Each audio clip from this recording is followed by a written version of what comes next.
อยห่วงใยดูแลกันในวันที่ฉันเหงาใจอยากจะมีใครที่จับมือกันเดินไปในคืนที่ฟ้ามืดมนแต่มันเหมือนทั้งโลกว่างเปล่าไม่มีคนเข้าใจเหมือนไม่เคยเจอใครสักคนอาจจะเคยมีคนที่เคยมองตากันแต่ก็ไม่เคยซึ้งใจอาจจะเคยมีคนที่เดินเคียงกันไปแต่ก็ดูเหมือนไม่มี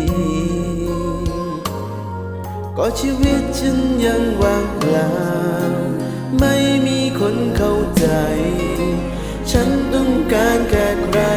สักคน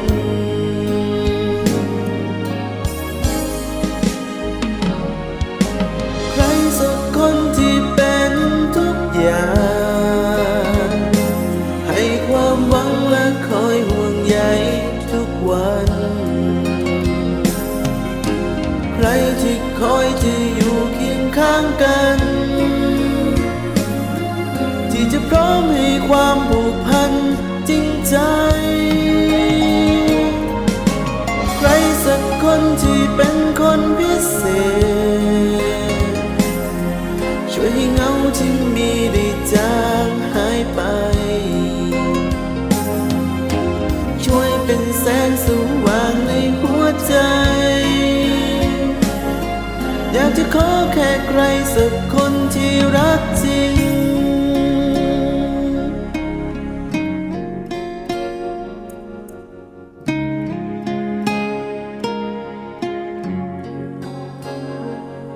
ก็ชีวิตฉันยังว่างเปล่าไม่มีคนเข้าใจฉันต้องการแค่ใครสักคน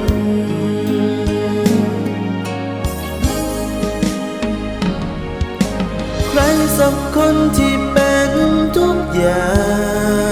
งให้ความหวังและคอยห่วงใยทุกวันใครที่คอยจะอยู่เคียงข้างกันที่จะพร้อมให้ความผูกพันจริงใจใครสักคนที่เป็นคนพิเศษช่วยให้เงาที่มีได้จางหายไปช่วยเป็นแสงสว่างให้หัวใจอยากจะขอแค่ใครสักคนที่รักจริง